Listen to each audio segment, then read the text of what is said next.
Boa noite a todos. Gostaria de agradecer mais uma vez a presença de todo mundo, dos clientes da Vereto, dos convidados, de todos vocês para estarem disponibilizando o horário de 6h30 da tarde, numa terça-feira à noite. Hoje a gente vai fazer mais uma live, onde a gente vai focar um pouquinho mais no cenário de renda fixa, de produtos mais conservadores. A gente vai falar um pouco de tudo, mas a gente vai focar um pouquinho mais em renda fixa e operações de uma forma mais conservadora. Antes da gente começar propriamente dito com a nossa live, eu queria falar um pouquinho mais do cenário atual, falar um pouquinho do cenário macro, das últimos acontecimentos, porque eu acho que seriam perguntas pertinentes que as pessoas aí iriam já nos questionar. E aí, assim, a gente vai seguir com, primeiro, falar um pouquinho desse cenário, depois a gente vai mostrar um pouquinho de algumas situações dentro da carteira administrada, para vocês entenderem um pouquinho melhor, e depois eu vou entrar nas perguntas em relação às carteiras de renda fixa. Sobre o cenário macro, a gente continua escutando bastante sobre Covid-19 no mundo inteiro. Aqui, eu não preciso nem falar, né, porque a gente está ainda no meio do pico da epidemia aqui no Brasil. O Brasil vem sofrendo bastante. A gente é um dos mais retardatários nesse processo todo. Quando a gente olha a situação na Ásia, já está bem encaminhada. Quando a gente olha a Europa já começa a voltar bem. Até mesmo os primeiros estados americanos, quando a gente pega ali New Jersey, New York, quando a gente olha a Nova Inglaterra, o Nordeste americano, eles já estão bem melhor. Tanto Estados Unidos quanto o Brasil são países com dimensões continentais. A gente vê ainda uma situação complicada nos Estados Unidos, numa Flórida, no Texas, Carolina do Norte. Essa dinâmica se repete aqui também. São Paulo já está melhor, o Pará já está melhor, Pernambuco já está melhor, o Ceará já está um pouco melhor, mas Minas Gerais, Mato Grosso do Sul e o sul do Brasil, hoje a gente pode falar que está no pico da epidemia. Então, a gente vai ter um período de recuperação completa maior do que os pequenos estados europeus, pequenos países europeus, e até mesmo na Ásia, que o combate foi muito mais rápido. A gente, em termos econômicos, já vê uma recuperação muito forte na Ásia, na Europa também, e até mesmo nos Estados Unidos. A gente já vê uma adaptação da população com a situação do coronavírus bem relevante. Então, a gente já começa a ver uma recuperação. E aqui também a gente já começa a ver algum tipo de recuperação. Então, no mês de junho passado, a gente já viu uma recuperação um pouco do varejo, mas a gente entende que tem vários obstáculos daí para frente, né? Para a gente ter uma ideia, o Brasil se projeta um déficit fiscal bem alto para esse ano. O que quer dizer isso? Quanto o governo gastou mais do que arrecadou. É igual um cidadão que recebe 100 mil reais por ano de salário e acabou gastando aí 150 no ano. É mais ou menos o que aconteceu com o Brasil esse ano. A gente deve fechar o ano aí devendo em relação ao produto interno bruto, o PIB, 92%, a gente começou o ano a 80%. É mais ou menos que um sujeito começar a dever 20% a 30% a mais em um ano. É até aceitável que isso aconteça em um ano, esporadicamente, mas a gente não pode aceitar isso no longo prazo. Então, e aí se volta às necessidades de reforma. A gente voltar à agenda mais liberal, de reformas como administrativa para diminuir os gastos, reforma tributária para simplificar os gastos e a gente conseguir trazer o país de volta para o trajeto inicial. Então, esses são pontos de atenção que a gente precisa ver. Os juros no mundo inteiro. Então, a gente está vendo juros negativos no mundo inteiro. A gente está vendo uma CDI 2,5 aqui no Brasil. Esse é um cenário que a gente vai comentar bastante hoje, mas veio para ficar. Provavelmente os juros deva continuar caindo um pouco mais por aqui no Brasil.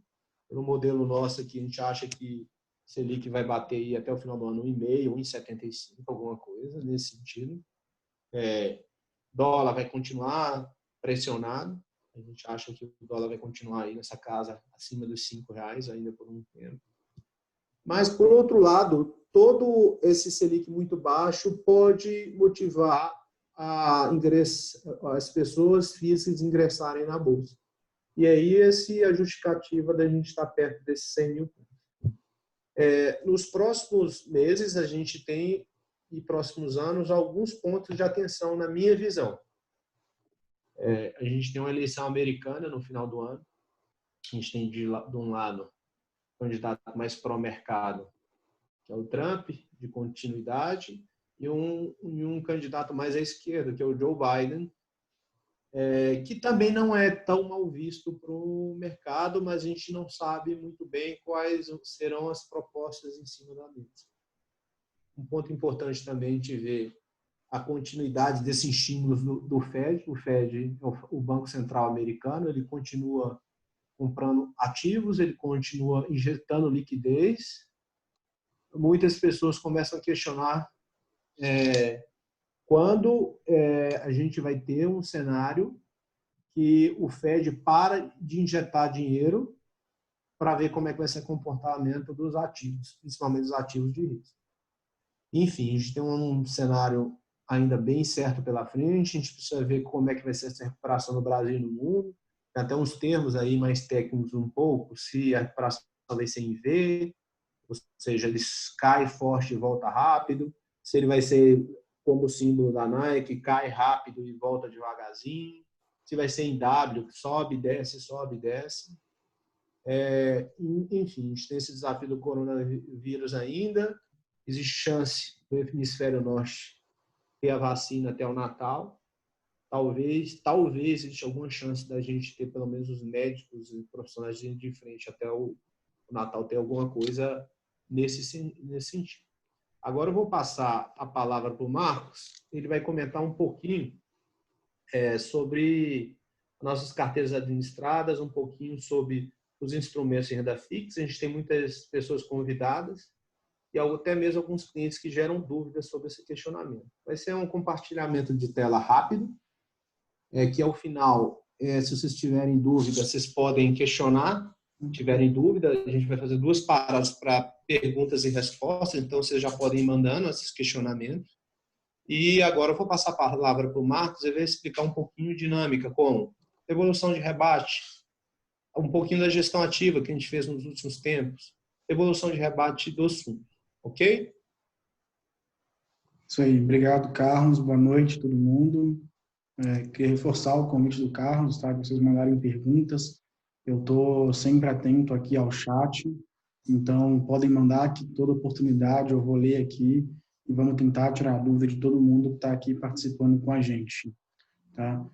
Eu queria compartilhar minha tela aqui brevemente com vocês, tá? Para poder mostrar um pouco do mecanismo da gestão ativa e dos rebates, da evolução dos rebates. Tá? Então, primeiro eu queria só apresentar uma operação que a gente fez recente, tá? Só trazendo isso de exemplo para vocês, da importância da gestão ativa. A gente vai comentar um pouco mais sobre isso lá na frente. O Carlos vai falar um pouco mais sobre o que é isso, quais os benefícios disso, mas, obviamente, o primeiro benefício que a gente quer trazer para a carteira de todos vocês é trazer uma rentabilidade com um risco adequado. Tá? Então, trouxe aqui um exemplo de um papel que a gente comprou. Essa debênture ELET 42 é uma debênture da Eletrobras. A gente entrou nela no início de abril. Tá? É um papel que estava pagando IPCA mais 5. Tá? Já era uma boa taxa e a gente viu aí uma oportunidade de entrar para os nossos clientes. Então, a gente comprou isso no início de abril. Houve um pagamento de juros aí em maio, né, como está marcado de amarelo. E chegou no mês de junho, a gente viu que era uma oportunidade de sair. A taxa tinha fechado, a gente enxergou que era o momento, e aí a gente conseguiu agregar para a carteira 2 meses e meio depois de ter entrado nesse papel, a gente conseguiu ter uma rentabilidade na renda fixa de 6,60%. Esse valor é equivalente a 1.043% do CDI. Nós estamos falando de 2 meses de uma operação. E é o que a gente busca fazer, busca replicar em todas as carteiras, é trazer esse ganho da gestão ativa. Tá? Eu quis Isento, né, trazer Marco? isso, exatamente, isento de R, né? Eu quis trazer isso para poder mostrar para vocês, acho que não sei se todos os clientes acompanham o extrato, a carteira tão de perto assim, mas mostrar que de fato é algo que a gente está trazendo para vocês e que tem um benefício muito grande. E isso não vai ser feito no banco, ou isso não vai ser feito na corretora, talvez, se você não for um cara muito grande, pelo menos uns 50 milhões. A gente quer ter esse cuidado de oferecer um serviço diferenciado para vocês, de oferecer uma coisa que agregue ainda mais a rentabilidade da carteira de vocês.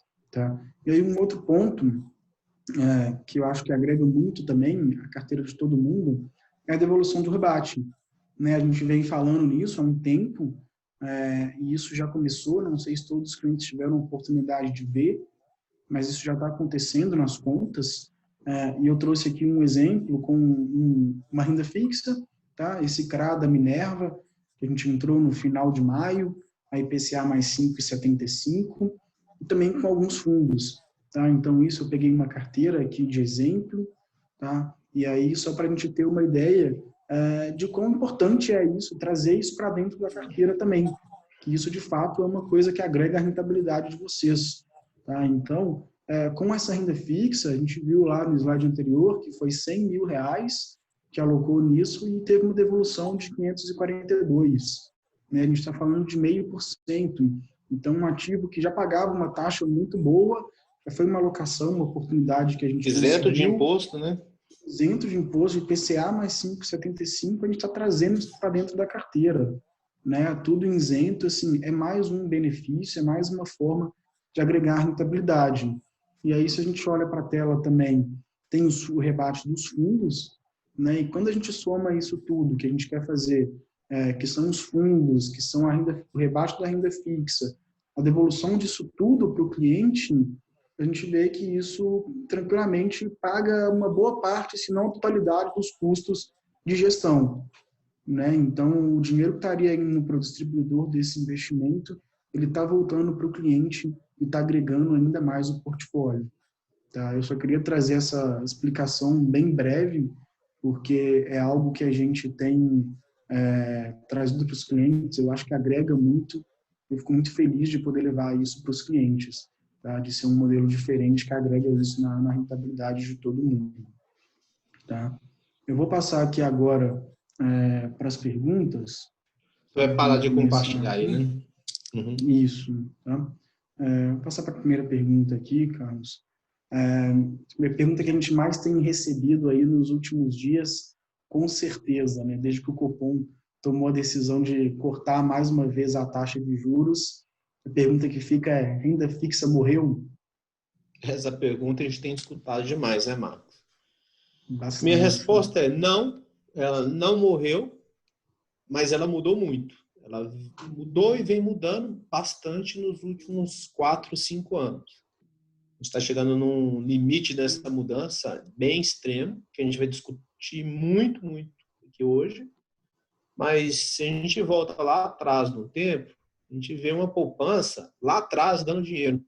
Depois disso, um CDB dava dinheiro também. Você ficava em casa, aplicava com a proteção do governo, tinha liquidez imediata e você tinha 15% de retorno ao ano. Você tinha mais de 1% de retorno ao mês. Liquidez, segurança e comodidade você tinha. Isso aí, com o tempo, foi passando. Então, com 14% de Selic, eu não precisava fazer muita coisa. Com o Selic a 6,5%, talvez há um ano atrás, se eu tivesse só produtos isentos de impostos, já seria suficiente se eu comprasse uma debênture isenta, se eu comprasse um CRI, um CRA, um LCI, um LCA isenta, já era suficiente. Mas agora, gente, a gente está chegando num cenário muito parecido com mercados financeiros maduros. Estados Unidos, Europa. Então, você tem uma Selic a 2,25, é necessário, sim, ter gestão ativa. Não adianta o sujeito achar que ele vai conseguir ter um retorno acima da média se ele sentar em cima de uma carteira e esperar. Precisa ter ou profundo conhecimento ou delegar para quem sabe.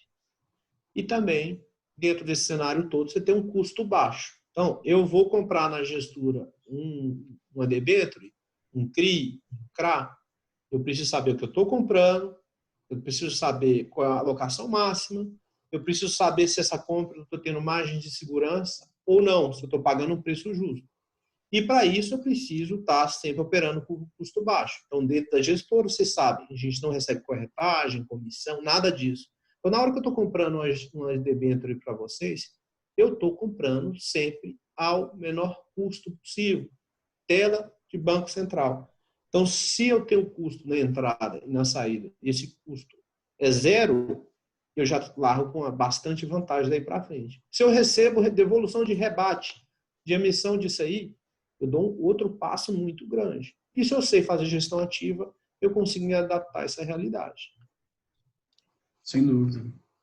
E como é que você enxerga para a gente poder, um ambiente para a gente poder capturar as boas oportunidades de renda fixa, boas taxas que estão assim um pouco mais escassas hoje em dia e com uma boa relação risco-retorno? Olá, Marcos. A gente está tendo essa pergunta foi boa. A gente recebeu algumas vezes essa mesma pergunta, bem parecida, né? O que acontece? O mercado de renda fixa, ela mudou bastante. Onde eu não vejo oportunidade. Hoje você ficar atrelado a percentual do CDI, se eu estou atrelado a 100% de CDI, 105% de CDI, 110% de CDI, se o CDI virar 1,75, eu não vou estar nem recompondo inflação. Isso é claro para mim. Só que, do outro lado, a gente tem uma série de ativos ligados à inflação mais taxa, onde a gente consegue hoje travar a inflação mais 4,5%, inflação mais 5%, eventualmente até inflação mais 5,5%, e ainda receber o rebate dessas operações. O que é? Comissionamento de alocação desses ativos, em alguns casos, chegam até 1,5%. Ou seja, eu tenho, além dessa taxa, 1,5% devolvido. Só que são operações de mais longo prazo, que o investidor precisa abrir um pouquinho mão de liquidez, mas tem um horizonte mais de longo prazo. Também alguns papéis, CDI+, a gente tem isentos de impostos, como CRIs, CRAS e até mesmo debênture, sendo ofertados para a gente a CDI mais 4, CDI mais 3,5, CDI mais 3, isento. É uma bela, uma taxa ainda. Mesmo que eu fale que o CDI vá a 2, se eu tenho 2 com 4, eu tenho 6, mas eu tenho 6% isento de imposto. 6% isento de imposto, um fundo multimercado, o Tesouro Direto, um fundo DI, teria que estar rendendo quase 7%, porque ele paga imposto e esses produtos não. E quando eu comparo 7%... Não, pode falar, Marcos. Aproveitando que você tocou aí na questão de Tesouro Direto, títulos públicos você vê como uma boa opção? Vamos lá. Os títulos públicos, Marcos, também com essa mudança da Selic, eles começaram a perder, digamos assim, um pouco do prêmio que eles carregavam antes. Antes, se eu comprasse um papel pagando inflação mais taxa, eu conseguia inflação mais 5, 6 no título público, e eu conseguiria isso também com uma debênture, inflação mais 5, 6. Hoje, o que está acontecendo? Os papéis de crédito privado, bons papéis, hoje tradam, ou seja, são negociados a um prêmio muito gordo em relação ao título público. Então, eu consigo comprar um papel pagando inflação mais 5 isento de imposto de renda, um AAA, muitas vezes uma emissão alocada só para a gestora, exclusiva para nós, porque os bancos preferem oferecer só para a gente do que oferecer para 10 mil pessoas no varejo e repassar essa taxa, e assim tem uma taxa gorda, e eu tenho um tesouro rodando em IPCA mais 2,8, IPCA mais 3. Então, eu entendo que antes os produtos isentos já tinham uma grande vantagem e agora essa vantagem aumentou mais ainda. Então, eu vejo uma abertura muito grande. Eu acho que o tesouro é um investimento para alguém que tenha 100 mil, 200 mil, 300 mil, ok, é o lugar para ele. Mas no atual cenário, hoje, se eu pegar a inflação mais 2,8, pagando imposto, ainda pagando taxa do tesouro, vai quase recompor só a inflação. Não acho hoje uma grande oportunidade, como não achava lá atrás, mas agora piorou. Você citou um pouco antes também sobre a questão de abrir mão da liquidez para a gente poder encontrar produtos com retornos melhores, né? Mas eu acho importante também a gente comentar um pouco sobre essas aplicações de curto prazo, né? Obviamente, a gente mantém na carteira dos clientes, eu acredito que os clientes tenham também, todos eles, uma reserva de emergência, e aí, obviamente, tem que ser uma aplicação de curto prazo. A gente, dentro aqui na Vênus, também tem o hábito de manter nas carteiras uma reserva de oportunidade, né, que é um valor que a gente tenta deixar separado nas carteiras para aproveitar boas oportunidades, para aproveitar aquelas oportunidades que passam, e você tem que estar com o dinheiro pronto ali para poder pegar aquela taxa que é muito boa, aquele papel que tem um risco muito bom, né? Então, de fato, essa parte da carteira a gente vai ter que assumir que, de fato, a Selic está muito baixa e isso vai render 2,25 mesmo, né? Mas a gente vai sempre tentar adequar essa liquidez, né, para que a carteira tenha ali a melhor rentabilidade possível. Mas no curto prazo a gente não tem como fugir de fato. A gente vai ter que caminhar para um fundo DI ou para um CDB, algo desse tipo que vai ficar ali por volta do 100% do CDI mesmo, mas com essa cabeça de que é uma reserva de emergência, que é uma reserva de oportunidade, em que a gente, assim que possível, vai trabalhar para alocar isso, ou é a garantia ali de você ter um dia a dia mais tranquilo e ter esses recursos sempre à mão, né? Acho que é um ponto importante também a gente citar que tem essa partezinha da carteira que vai ficar ali e não tem como fazer muito milagre também, né? Mas voltando um pouco da parte do crédito privado, da gestão que a gente faz aqui dentro da Venet, Carlos, como que é essa gestão de risco de crédito privado? Até num ponto da pergunta anterior, o Marcos, um ponto de destaque é, quando a gente vê, vocês veem que a gente está com dinheiro em caixa, isso é muito importante vocês entenderem também que esse dinheiro em caixa, a gente precisa ter, digamos assim, um estoque para oportunidade. Então, às vezes é melhor eu estar esperando 15 dias, 20 dias para estar entrando num papel muito bom e aí você surfar 4 anos numa excelente taxa, do que eu chegar e sair alocando a carteira toda de vocês e depois vocês questionarem a gente, tá? Com Sobre certeza. a gestão de crédito privado, a gestão de risco, né? Que as pessoas ficam perguntando tanto. Basicamente, existe dois tipos de risco. O risco de mercado e o risco de crédito. O que é risco de mercado? Risco de mercado, gente, é flutuação de preço. Por exemplo, eu comprei uma ação por R$10 e ela caiu para 7. Eu perdi dinheiro nessa história. Então, isso é risco de mercado. Isso acontece também com a renda fixa. Quando eu compro um papel, sei lá, inflação mais 3, e o mercado caminha ele para inflação mais 6, eu tenho uma taxa pior do que o mercado está oferecendo para o mesmo papel. E se eu precisar vender antes, eu vou ter algum nível de deságio para estar saindo dessa história, algum nível de perda. O contrário também é verdadeiro. Se eu compro um papel pagando inflação mais 6, e depois de 6 meses esse papel está sendo negociado a inflação mais 3, eu tenho uma taxa maior do que as pessoas estão negociando. Então, o mercado vai me pagar um ágio. Foi isso que aconteceu com aquela debênture ali da Eletrobras. A gente fez de propósito aqui por ali. Então, o risco de mercado se mitiga com entendimento desse cenário macro. A gente entender para onde vai caminhar o preço dos ativos de renda fixa. Ter uma visão de longo prazo para onde esse mercado vai caminhar. Mais ou menos, nós não somos americanos nem canadenses, mas é mais ou menos jogar hóquei. Não adianta a gente achar onde o puck está e sim para onde ele vai. Então, isso é importante. E o segundo ponto é saber precificar ativo. Se eu compro um papel que eu acho que o preço justo dele é IPCA mais 4,5, eu pago IPCA mais 5,5, eu estou tendo margem de segurança, até para o mercado balançar.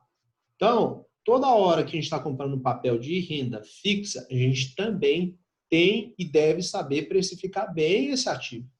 Para a gente tentar, igual a gente faz com nossos fundos, nosso fundo de ações, até hoje eu posso falar com competência, mas eu preciso ter mais de segurança. O risco de crédito. O que é o risco de crédito? A empresa falir, a empresa quebrar e eu perder o meu dinheiro. Isso daí se mitiga como? primeiro, diversificação. Eu não posso colocar todos os ovos numa cesta só. Segundo ponto, extrema diligência. Então, se vocês chegarem para os assessores de vocês, para os bankers de vocês e perguntarem sobre qualquer papel de crédito dentro da carteira, a gente vai falar tudo o que está acontecendo dentro dessas empresas. Então, a gente precisa ter extrema diligência e acompanhamento. Cenário de estresse. Então, a gente vai lá e estressa esse cenário. Você precisa lembrar que crédito privado é diferente de investir em ações. Eu não preciso comprar a empresa que vai ser o maior destaque do mundo para eu ter digamos assim, ser eficiente nesse investimento de renda fixa. Mas eu preciso saber que se a empresa tem capacidade de honrar o que ela está prometendo. Então, é um pouquinho diferente a visão de crédito. Então, uma questão também que é muito importante deixar claro é que muitas vezes a gente entra em emissão. Emissão desses ativos é geralmente onde a empresa está recebendo uma montanha de dinheiro. Então, a empresa está captando 1 bi, 1 bi e meio. Então, além de toda essa diligência, a gente ainda tem algumas proteções, que a empresa acabou de fazer emissão, dificilmente vai entrar num evento de default. A empresa só leva para default, gente, no último do último caso, porque senão ela tem cortado todas as linhas de crédito dela. Então, ela tem capacidade de renegociar, executar a garantia, pegar a nova dívida e rolar. Mas tudo isso tem que passar pelo time de análise, pela nossa diligência. Então, é uma questão que vocês perguntam bastante, mas vocês podem ter certeza que a gente é bastante criterioso. Depois a gente vai comentar um pouquinho, mas hoje, por exemplo, qualquer ativo que você perguntar dentro da carteira, que a gente colocou dentro da carteira de vocês, a gente vem se sentindo 100% confortável com o momento atual. Sem problema de crédito, sem problema de default, sem problema disso. Tá? Carlos, só para explicar um pouco mais para o pessoal aqui, chegou uma pergunta. Explica para a gente, por favor, o que é default? Default é a empresa não pagar o que deve num crédito privado. Eu vou dar um exemplo. Eu tenho, sei lá, um CDB e você tem para receber o valor que você investiu mais juros e a empresa vai lá e não paga. Isso é um default. Entendi, perfeito. Então, vou aproveitar esse gancho aqui, tá? E você comentou de novo sobre a questão da operação que a gente fez em Eletrobras.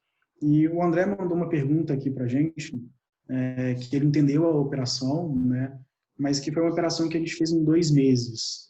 Como que você acha que a gente vai conseguir replicar isso nesse momento? Se a gente vai conseguir replicar isso bem? E complementando a pergunta dele, para o futuro também, você acha que vai ser possível replicar essas estratégias? Lógico que a gente não pode, André, prometer esse tipo de estratégia. Assim, prometer que a gente vai conseguir fazer sempre.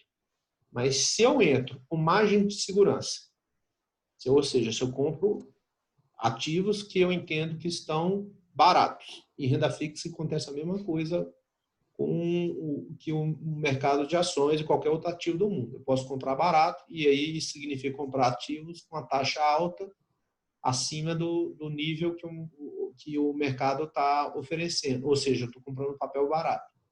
Se eu entendo que eu estou recebendo de volta rebate dessas situações, se eu entro e saio sem custo, se a gente tem uma gestão ativa olhando muito o cenário macro e entendendo daí para frente. E também existe algumas ofertas que são dedicadas só à gestora e a gente consegue muitas vezes entrar com um prêmio 1% a mais, 0,8 a mais, 1,2 a mais, porque as emissões preferem chegar para a Veneto e falar assim, Veneto, eu tenho 100 milhões para fazer uma alocação aqui dentro. Eu quero que você fique com 25 milhões e mais outras 3 gestoras 25 milhões. E aí eu não preciso fazer roadshow, eu não preciso fazer publicidade, eu não preciso fazer nada disso. Em contrapartida, seus clientes vão ter uma taxa de 1% a mais. Então, nós como gestores temos essa grande vantagem. Então, se eu entro com 1% a mais de taxa, quer dizer que eu tenho gordura para tradear isso lá na frente. A gente não tradou tanto até março, de janeiro até março, porque o mercado bagunçou demais, mas a gente já voltou a fazer isso. Esse passado a gente fez outras operações, início desse mês, e já vem fazendo, se preparando para fazer outras operações com gestão ativa. Legal, obrigado, Carlos. Aproveitando uma outra pergunta aqui também no André, qual que é a nossa visão sobre as emissões bancárias? LCI, LCA, CDB, por exemplo, são atrativas? Como é que é? Eu acho que em alguns casos a gente acha ainda papéis atrativos de emissões bancárias, mas, mais uma vez, percentual de CDI, eu acho que deve esquecer isso, percentual de CDI, ou seja, 110, 115, 120% de CDI. Talvez os papéis oferecendo inflação mais taxa, a gente sempre olha para eles. Existe alguma oportunidade, sim, mas lembrar que esses ativos, principalmente CDB, LF, se pagam imposto. E a gente ainda tem a possibilidade de investir em papéis pré-fixados, emissões bancárias. Então, é mais limitado, as LCIs e LCAs, o estoque da dívida do agronegócio e imobiliário já não é o mesmo que já foi há um tempo, e você encontra mais oportunidade dos produtos isentos, mas para qualificado, que é CRI, CRA e DB para incentivar. Mas acho assim. Legal. E aí, vou fazendo uma pergunta aqui que já apareceu algumas vezes aqui no chat também. Você acha que vale a pena a gente migrar da renda fixa para ações nesse momento? A Bolsa ontem praticamente chegando nos 100 mil pontos, fundo imobiliário também, o IFIX subindo bastante. Como que você enxerga isso? Vale a pena ir para ação? Vale a pena ir para fundo imobiliário? Coisa muda tão rápido, né? Um tempo atrás a gente estava fazendo live aqui com a Bolsa 65, 70 mil pontos, né? Mas, enfim, a Bolsa recuperou bastante, então a gente volta a ter esse questionamento depois que a Bolsa sobe bastante de investir na Bolsa. E a gente tem que entender do papel também do rebalanceamento das carteiras. Então, quando a Bolsa cai, é aquele momento da gente ter confiança e se posicionar. Sei que não é fácil, mas é aquele momento. Propriamente dito sobre essa pergunta, a gente tem que voltar naquele raciocínio mental que eu comentei na outra live, que eu até comentei também nessa live dessa última semana para a Infomoney, né? O canal da Infomoney, eu fiz uma live na quarta-feira da semana passada. Todo mundo tem que fazer um exercício mental. O que eu tenho em ações e FIIs, eu posso vir a perder 50% do montante que está lá. Se eu tenho R$1 milhão em FIIs e ações, esse R$1 milhão, em um dado momento, pode e vai cair 50%. Eu suporto perder, neste caso, R$500 mil? Carlos, eu não suporto esses R$500 mil. Quanto você suporta? Eu suporto R$200 mil. Se eu suporto 200 mil, multiplico isso por 2, fazendo uma regra de 3 nesse cenário todo, eu consigo ter R$400 mil em renda variável, em FIIs, em ações ou fundos de ações. E isso é muito importante, gente, porque de tempos em tempos você vai ter esse problema. Dito isto tudo, as pessoas que identificam perfil, que se sintam confortáveis, que entendam essa dinâmica, sim, com a Selic a 2,25, mesmo falando uma série de oportunidades de renda fixa, de uma série de oportunidades, eu entendo que, bem ou mal, as ações devem continuar tendo uma valorização no longo prazo. Os FIIs também devem ter uma valorização no longo prazo. Eu acho também que os FIIs são uma boa opção com a Selic baixa. Dito esse disclaimer todo, a minha resposta é sim, para quem tem perfil. E respeitar muito essa regra dos 50%. Não, perfeito. Chegou uma pergunta aqui do Gabriel sobre câmbio, vou até aproveitar o gancho dele aqui, a questão ainda de diversificação, né, de sair da renda fixa e migrar para outros mercados. O Gabriel perguntou se o câmbio ele é um bom investimento ou se ele é proteção. E aí eu queria complementar isso com uma pergunta de como que é investir em renda fixa global. Se vale a pena, se faz sentido ter renda fixa, mas offshore, né, abrir as companhias offshore. Essa pergunta também é recorrente, né? Eu acho que a gente, antes da live, recebeu umas 4, 5 dessas perguntas também.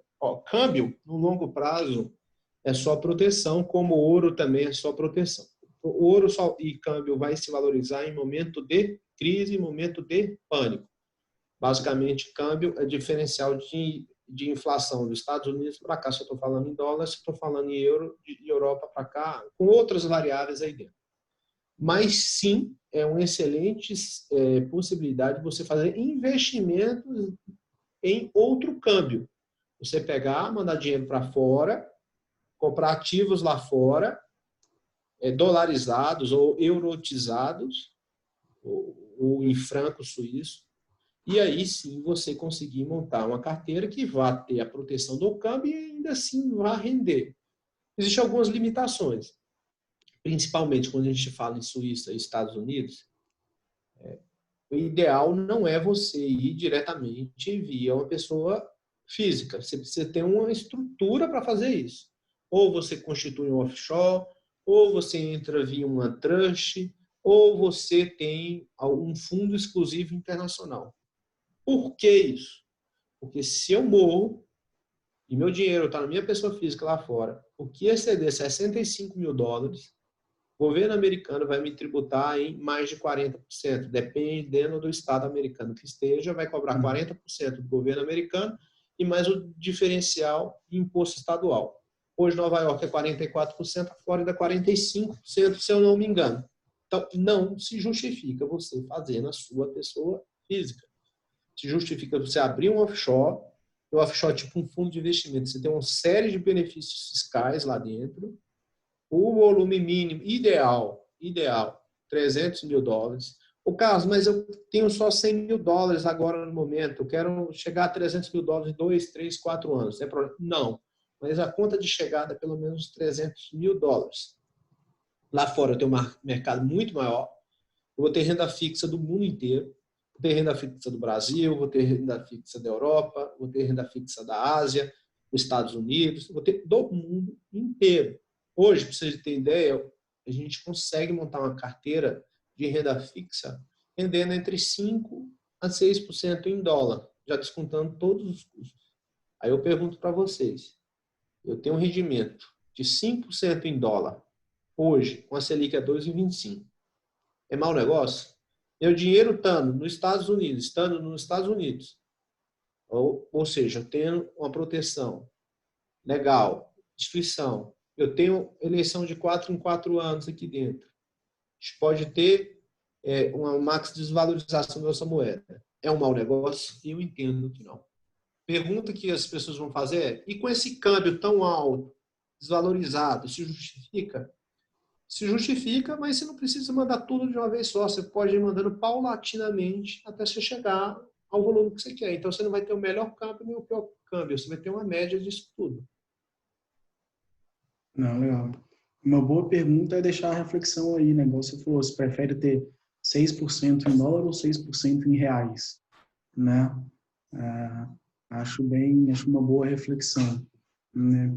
E aí, trazendo um pouco mais para Brasil aqui, e toda essa crise que a gente está vivendo com o Covid, todo tipo de carteira a gente viu que está sofrendo, né? A gente viu que não foi só a Bolsa, mas a renda fixa ela acabou sofrendo também, né? E, obviamente, dado que a renda fixa sofreu, isso teve impacto no quem é o cliente que tem o perfil conservador, né? Mas eu queria deixar todo mundo bem tranquilo, né, que a gente está avaliando a carteira de crédito, a gente já faz isso o tempo todo, a gente avalia o papel antes de colocar na carteira, a gente avalia o papel enquanto ele está na carteira, a gente avalia o papel na hora de sair da carteira. Então, isso já é um hábito nosso e a gente está fazendo isso de uma forma ainda mais intensa, ainda mais diligente, para poder entregar um bom retorno para vocês com um bom risco, né? A gente quer ter essas duas coisas muito bem alinhadas. E hoje na carteira a gente não vê nenhum ativo com risco de default.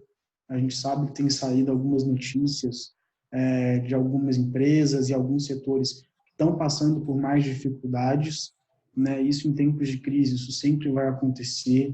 Tem empresa que está renegociando dívida, tem empresa que está negociando, às vezes, um prazo a mais de carência, que está aumentando o prazo de vencimento.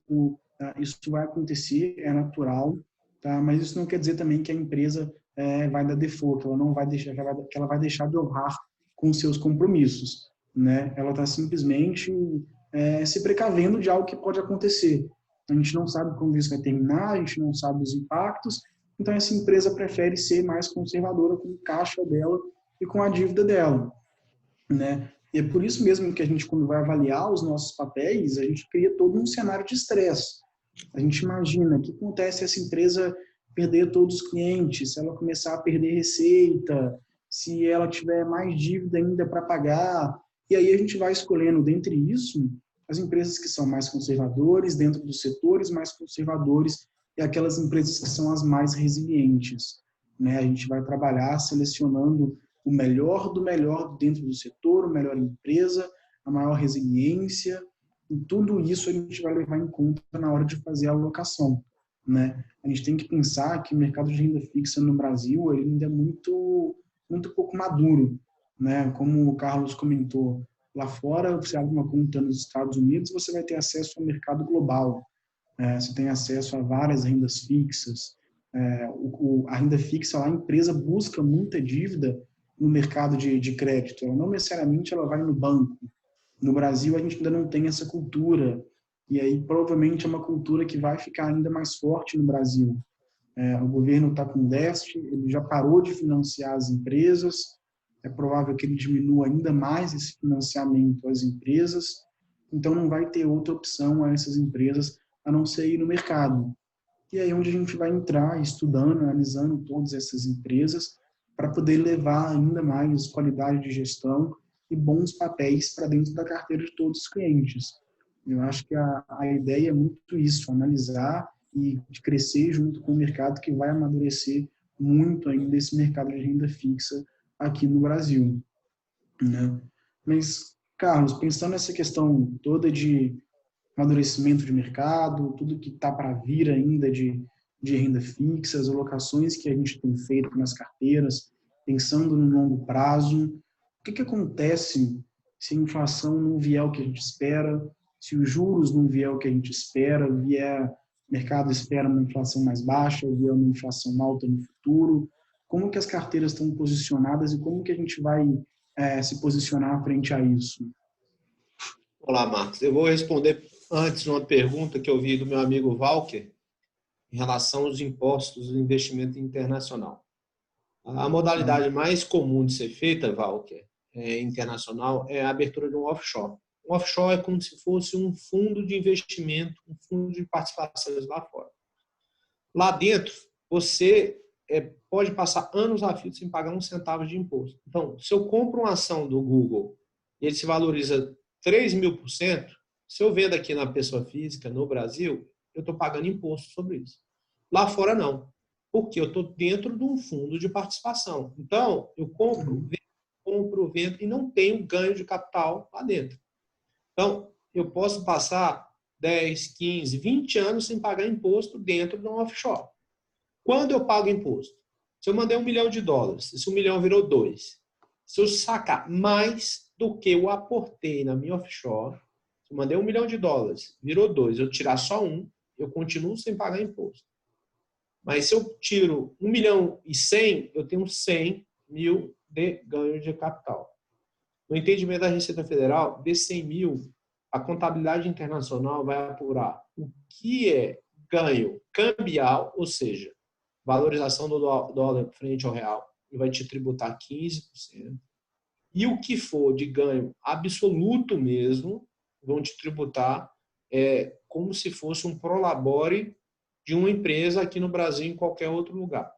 Esse é o entendimento mais conservador do Banco Central. Tem gente que coloca tudo nos 15%, a gente não orienta, a pegar, se você tirar determinado valor, você vai pagar 27 mil sobre isso. Só que a questão você passa às vezes 20 anos sem pagar imposto, 15 anos sem pagar imposto, então você vai diferindo isso aí, e isso vai fazer uma diferença absurda no longo prazo. Essa é a regra atual. Pode ser que o governo mude essa regra? Pode. Hoje é uma grande vantagem.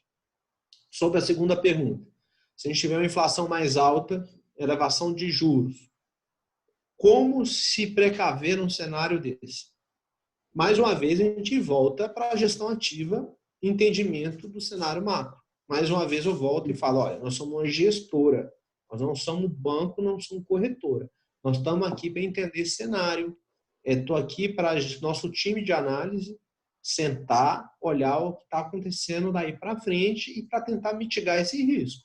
Então, toda semana a gente senta, tem comitê aqui na gestora para a gente tentar, pelo menos, ter uma ideia para onde o mercado vai caminhar. É a mesma questão do jogador de hóquei lá. Só que mesmo assim, se eu tiver, Marcos, uma inflação alta, hoje a gente tem uma exposição muito grande à inflação mais taxa. Então, se eu estou comprando um papel pagando 5%, mais inflação, isento de imposto,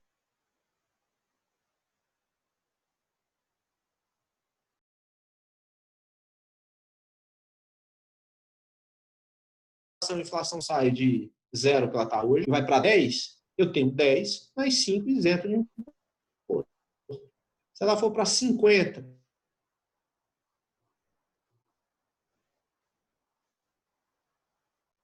mais 5 isento de imposto. Então, eu entendo que a gente está um dos motivos que vem jogando a carteira de vocês para baixo nos últimos 3, 4 meses. Porque a gente está tendo 3, 4 meses de deflação, tem um papel pagando inflação mais 5.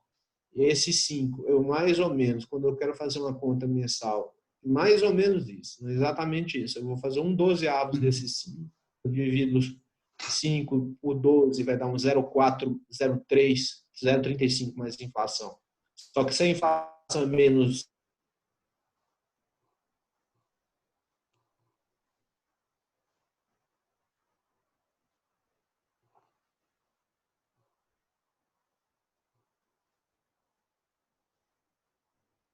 assim, a gente começa a olhar lá para frente. Papel pagando inflação mais 5, isento de imposto, se eu volto a inflação para o curso normal depois do Covid, tiver aí rodando a 3, eu tenho um 5, um 3, 8 isento. 8 isento, um fundo DI, um multimercado, até mesmo o Tesouro, vai ter que estar entregando quase 9,5% para vocês. E 9,5% Carlos, ao ano. se você puder voltar só uns 2 minutinhos aí, por favor. Parece que a internet travou, tá? Só para poder Agora repetir está para o melhor? pessoal, Vou essa lá questão repetir. essa questão da conta, né, que a gente estava apresentando sobre a questão do IPCA em relação ao CDI, como está voltando isso. Vamos lá. Desculpa a internet aqui sofrer um pouquinho. Se cortar de novo aí, Marcos, você me avisa, tá? Pode Então, o que eu deixar. estava falando é o seguinte, que é importante a gente entender o cenário macro, entender o que está vindo aí pela frente. É importante a gente entender bem o time de análise em comitê, para onde vai a inflação, para onde vai CDI, para onde o mercado vai caminhar.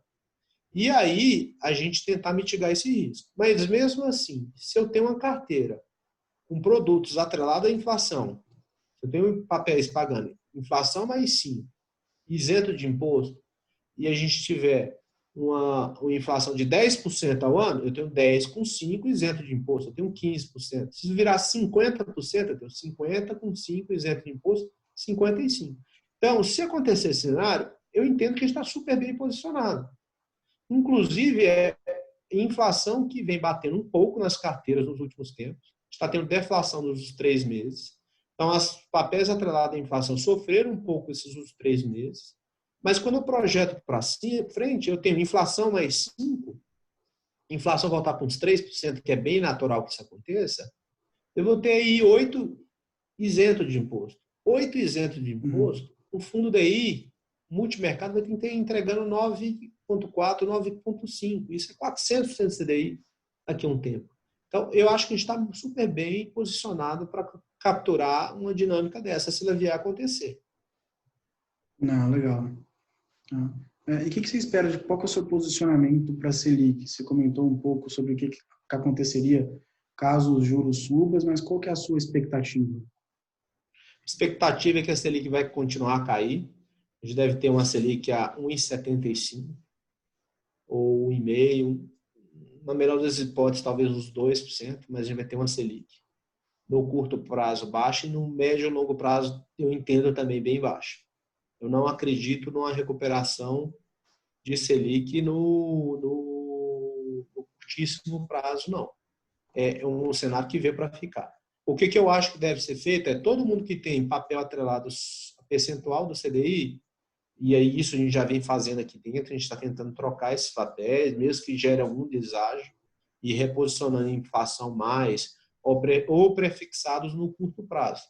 Então, se você tem um papel hoje, CDI mais, comprado lá atrás, a 0,5%, a 0,3%, também nós estamos fazendo nosso papel e trocando. IPCA mais, uma boa taxa, papel prefixado pagando 8%, 9%. Ou até posso até trocar pelo mesmo CDI, mas tem um CDI com gordura, CDI mais 4% ao ano isento de imposto. E assim a gente tem um reposicionamento de acordo com o cenário. A gente chama um ajuste técnico. É isso que vem acontecendo no atual cenário, um ajuste bem técnico. E aí foi necessário, vem sendo necessário, a gente reposicionar essas carteiras do atual cenário. Não, perfeito. Eu vou aproveitar que chegou uma pergunta aqui no chat já sobre esse assunto de Selic também. Você comentou que espera uma queda na Selic. Com essas mudanças no governo, você acha que nem isso pode fazer essa taxa subir no curto prazo? Eu não vejo cenário de aumento de juros, porque hoje, quando eu olho a disposição, a fala do BC, do Campos Neto, eles estão atuando exatamente em cima do mandato do BC. E esse mandato é o quê? Controle de inflação, tanto para cima como para baixo da meta.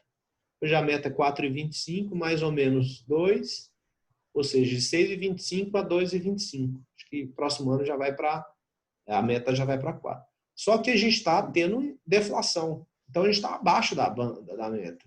Então, o Banco Central ele não está muito preocupado com dólar a 5 e qualquer coisa, não. Eles vão continuar atuando para trazer essa meta de inflação para dentro das bandas. E aí, é nesse cenário que eu acho que o juros vai continuar baixo. O que vai fazer esse juros subir é só uma coisa, é inflação. Não, perfeito. Estamos caminhando aqui para o final já. Eu queria trazer mais duas perguntas bem interessantes que eu vi aqui no chat. Uma delas foi feita pelo Fábio. Tá? Ele queria saber como é que funcionaria a alocação na renda fixa IPCA+, dado que a gente tem um juros bem baixo hoje, e se isso não pode levar a uma desvalorização futura dos papéis, né, como você comentou, do deságio, assumindo que a gente pode não carregar esse papel até o vencimento. Como que seria a gestão disso daí? Vamos lá. Primeiro, a gente não faz uma alocação 100% em IPCA. Hoje a alocação média da carteira nossa é 35% em IPCA justamente por isso. Segundo ponto, a gente entra com muita gordura. A gente entra com devolução de rebate, a gente entra em papéis que ninguém mais entra, a gente entra em papéis que a gente acha que realmente estejam baratos.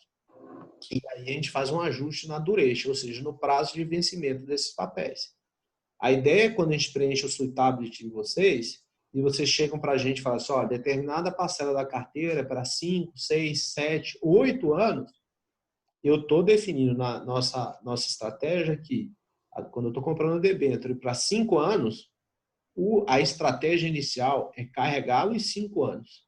Se e somente se eu tiver uma oportunidade, o nosso time identificar uma oportunidade no mercado secundário de atuar lá e ganhar dinheiro antes do vencimento, a gente vai lá e vai fazer. Acaso, mas se eu tiver um momento absurdo, uma emergência na minha vida, eu precisar resgatar, a gente consegue resgatar? Consegue, a gente é gestor, eu posso vender para um fundo, posso vender para outro cliente, chama-se de direto, eu posso vender para outro family office, não tem problema nenhum. Mas a estratégia inicial é a gente carregar para o vencimento, é uma percentual da carteira que hoje gira entre 30% e 35% da carteira total dos clientes dentro dessa estratégia. Pode até variar com o tempo. Por exemplo, durante a eleição lá a última eleição, esses papéis de IPCA+, chegaram a tradar, ou seja, ser negociado acima de IPCA mais 6. No momento, a gente chegou e colocou 40% a 45% da carteira, porque a gente via muita oportunidade, muita gordura. Depois que o mercado se normalizou, a gente chegou a negociar 25% da carteira. Isso vai depender do comitê, da nossa gestão ativa, do comitê, da nossa estratégia. E a gente vai mudar isso sempre de acordo com o horizonte. Se eu acho que não é uma boa estratégia por médio prazo, eu posso também ir vendendo esses ativos e mudando de indexador. Perfeito. Estamos caminhando aqui para o final já da live. Queria fazer a última pergunta aqui agora, e aí depois, quando você responder ela, já queria que você seguisse aí para as considerações finais. Tá? Tem algumas outras perguntas aqui no chat, estou vendo bastante gente mandando pergunta. A gente vai salvar essas perguntas, tá? Para depois a gente ter todos os nomes de vocês aqui. Vamos tentar voltar com todo mundo para poder tirar a dúvida de todos vocês. Tá? E se porventura alguma dúvida não ficou respondida aqui, todos vocês têm os nossos contatos, né?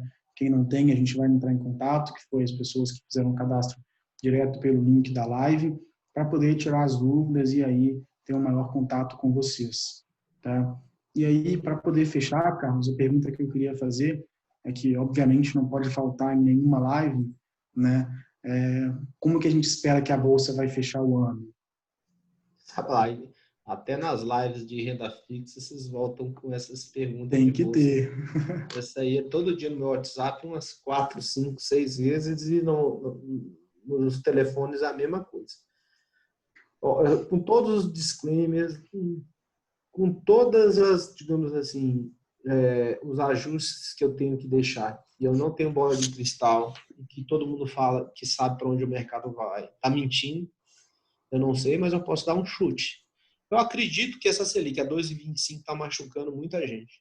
Principalmente o investidor que não tem acesso a alternativa como vocês. O pequeno investidor que tem 300 mil, 400 mil, 200 mil reais, ele não tem muito caminho, ele não tem acesso a uma debênture incentivada, uma Taesa, uma CEMIG da vida, ou até mesmo uma Eletrobras.